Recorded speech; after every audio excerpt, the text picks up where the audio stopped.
We're going to talk about the concept of cash balancing at a point of sale terminal. When you first log into your point of sale terminal, if you try to go to the sales page, you will get a navigation restricted dialog that comes up.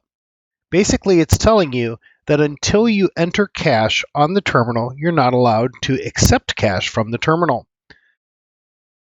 We're going to record a starting balance of cash, and this can be done on a daily basis or a weekly basis, however often you reconcile the cash on your system.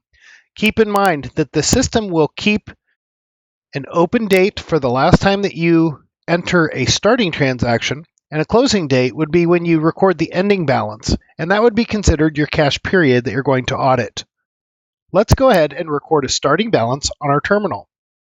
We press the Record Starting Balance button. We have two options. First, if we have a change fund, for example, we've counted down $200 in change, we could just type that in the total value $200 field. However, if you want to get a little bit more granular and actually count out individual bills, you can enter the number of bills that you have of each denomination.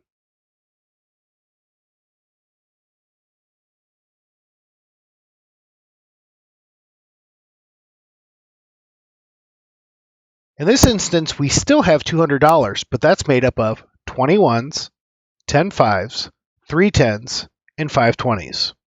We'll go ahead and click Submit, and we're ready to start our day of recording sales. We can now navigate to the sales page.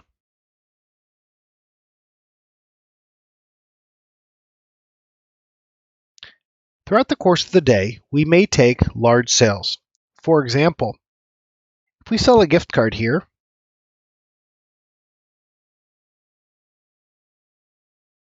and on that gift card we have $500 value, and for example, the customer pays us all in cash of 5 $100 bills, we now have a large amount of cash in our cash drawer. We may decide throughout the day, when there's a large amount of cash in the cash drawer, to go back to the cash balance page and record a cash drop. For example, if I immediately want to take $500 out and put it in a safe rather than a drawer, I can press Record Cash Drop. I can go to the denominations of bills I want to remove, and that automatically adds a cash drop for me. I'll submit. And we now should be back to our regular change fund. We're going to simulate as if we did a couple more sales. I'll do a $15 sale here. In this instance, we'll pretend the customer gave us a $20 bill. So we gave out one of the fives in change, and we accepted another 20.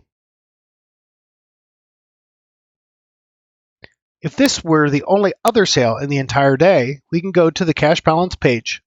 If you remember, we started the day with $200 in cash. We gave out $5 in change, which would have been $195, and we took a $20 bill in towards the payment of a $15 sale, which would bring us back to $215 net. We'll go ahead and press the Record Ending Balance, and we can count up our denominations. We still have our 20 ones. We have 9 fives. We still have our 3 10s, and now we have 6 20s. And notice we have a $215 amount. We'll go ahead and click Submit. When you count down your individual denominations, the system will calculate what the ending balance should have been, which should have been $215.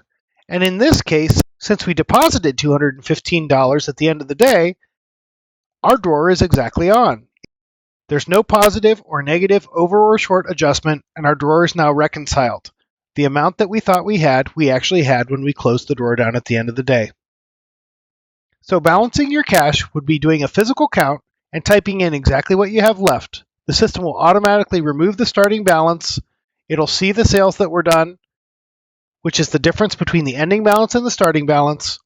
If you have more money than you should have collected, you'll have a positive adjustment indicating an overage in your drawer. If you have less money than the system thought you should have collected, for example, if we would have put $214 in there, it would have shown a negative $1 as a shortage in our drawer. Thank you for watching this video on recording the cash balance at a terminal.